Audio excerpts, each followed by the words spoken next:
순식간에 상품이나 컨텐츠가 복제되어서 재생산되어지는 이러한 시대 속에서 어떤 새로운 판매 전략이 필요할지에 대한 것은 제품을 생산하는 기업이나 컨텐츠를 생산하는 개인에게까지 모두의 고민이 되어버렸습니다.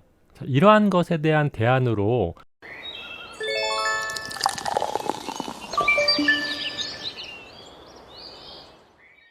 안녕하세요, 우주보스입니다.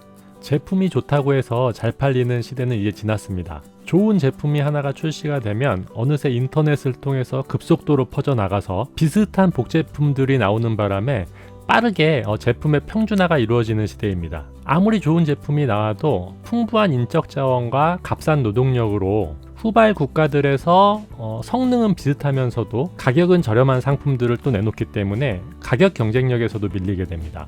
이런 현상들은 비단 상품뿐만 아니라 무형의 컨텐츠에서도 동일합니다. 어떤 컨텐츠가 인기를 끈다 싶으면은 수많은 후발 크리에이터들이 컨텐츠를 복제해서 비슷한 내용과 컨셉으로 우후죽순 컨텐츠들을 재생산해내기 때문에 차별성을 유지하기가 쉽지가 않습니다. 순식간에 상품이나 컨텐츠가 복제되어서 재생산되어지는 이러한 시대 속에서 어떤 새로운 판매 전략이 필요할지에 대한 것은 제품을 생산하는 기업이나 컨텐츠를 생산하는 개인에게까지 모두의 고민이 되어버렸습니다. 이러한 것에 대한 대안으로 완성된 완제품을 판매하는 것이 아니고 그 완성해 나가기까지의 프로세스를 공유하고 판매하는 새로운 전략이 각광을 받고 있습니다. 바로 프로세스 이코노미입니다. 제가 최근에 읽은 도서인데요. 이 책을 읽고 나서 제 일과 관련해서 굉장히 많은 인사이트를 얻었기 때문에 그 내용을 여러분들과 함께 공유해 보려고 합니다. 프로세스 이코노미라는 것은 완성된 상품을 판매하는 것이 아니고 그 상품이 완성되어져 가는 과정을 공유하고 판매함으로써 수익을 창출해 나가는 전략입니다. 이 프로세스 이코노미의 강점이라고 한다면 상품이 완성이 된 다음에 수익을 낼 수 있는 것이 아니고 완성되어져 가는 프로세스와 그 속에 담겨져 있는 스토리의 가치를 느끼고 사람들이 구매를 하게 함으로써 상품을 만들어가는 과정에서 수익을 창출할 수 있다는 겁니다. 간단하게 예를 들자면 우리가 완성된 만화를 판매하면서 수익을 내는 것이 아니고 만화를 그리는 과정을 방송하면서 소비자들의 공감과 참여를 이끌어내면서 그 속에서 수익을 창출해 나간다는 것이죠. 그리고 프로세스 이코노미의 또 다른 강점이라고 한다면 이런 과정과 스토리 속에 사람들을 많이 참여시킴으로써 자신만의 확실한 팬층을 확보할 수 있다는 강점이 있습니다. 사람들이 무언가를 선택할 때에는 논리적인 판단에 의한 것보다 감정적인 판단에 의해서 선택을 하는 경우가 더 많습니다.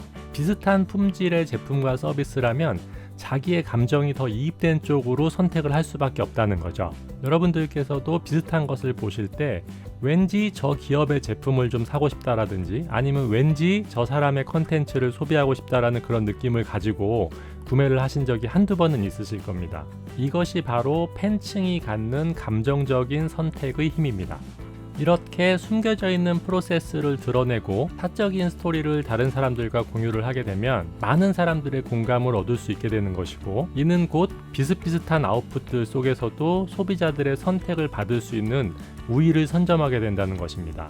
여기서 중요한 것은 사람들의 선택을 받기 위해서는 반드시 진실된 스토리여야 된다는 겁니다. 사람들의 감정을 건드리기 위해서 좀 자극적인 스토리나 아니면은 거짓으로 꾸며낸 스토리가 아니라 반드시 상품이나 서비스를 제공하면서 축적된 진짜 스토리와 프로세스를 찾아서 공유를 해야 되는 것이죠. 그래야만 소비자들의 마음을 움직일 수가 있습니다. 우리는 이미 이 프로세스 이코노미를 제대로 활용을 해서 큰 성공을 거둔 케이스를 알고 있습니다. 바로 세계적인 슈퍼스타로 성장한 BTS입니다. BTS는 그렇게 큰 인기를 끌지 못했던 데뷔 초기 시즌부터 자신들의 일상이나 안무 연습이나 녹음 장면 등 그들의 성장 과정을 소수의 팬층과 꾸준하게 공유하며 소통을 해왔습니다. 이런 소통과 프로세스를 바탕으로 입소문을 통해서 팬층을 점점 확대시켜 나갔고요. 꽤 유명세를 타기 시작했을 때도 이런 커뮤니티 활동을 멈추지 않고 팬들과 꾸준하게 소통을 해온 그룹으로서 굉장히 유명합니다. 이런 과정 속에서 공감을 하며 형성된 팬덤이 지금의 BTS가 있게 한 원인 중에 하나임을 결국 부인할 수가 없습니다. 저가에다가 품질도 낮은 상품이라는 인식이 팽배한 중국 제품들 중에서 대륙의 실수라는 별명을 얻은 샤오미도 마찬가지입니다. 현재 샤오미는 삼성과 애플에 이어서 세계 스마트폰 점유율 3위를 차지하고 있는 기업입니다. 샤오미 역시 자신들의 상품을 즐겨서 사용하는 팬들을 미팬이라고 부르면서 커뮤니티를 통해 그들과 꾸준하게 소통을 해왔습니다. 제품이 출시되기 전부터 미팬을 통해서 기획 중인 상품을 공개하고 커뮤니티 속의 의견과 아이디어들을 적극적으로 반영을 해서 스마트폰을 함께 만들어가는 겁니다. 이런 프로세스의 공유를 통해서 이미 제품이 출시되기 전부터 잠재적인 구매 고객들을 확보할 수가 있었던 겁니다. 물론 프로세스 이코노미가 주는 위험성도 있습니다. 프로세스의 공유 과정 속에서 팬층을 확보하게 되면 이를 유지하기 위해서 점점 더 과격한 프로세스를 공유해야 된다는 함정에 빠지게 되고요. 더 과격하고 더 자극적인 도전의 함정에 빠질 수 있다는 것을 경고하고 있습니다. 이렇게 프로세스 이코노미의 함정에 빠지게 되면은요, 자신이 처음에 세웠던 어떤 의지와 목표대로 그런 완성품을 만들어가는 것에 목적이 있는 것이 아니고 관객들의 기대에 부응하는 것 자체가 목적이 되어서 자신도 모르는 사이에 관객이 주체가 되고 그들에게 방향키를 내어줄 수도 있게 되는 것입니다. 그래서 프로세스 이코노미 속에서 내가 왜 이 일을 시작했는지, 내가 궁극적으로 도착하고자 하는 목적지가 어디인지에 대한 것을 스스로 묻고 끊임없이 되돌아보는 시간이 매우 중요합니다.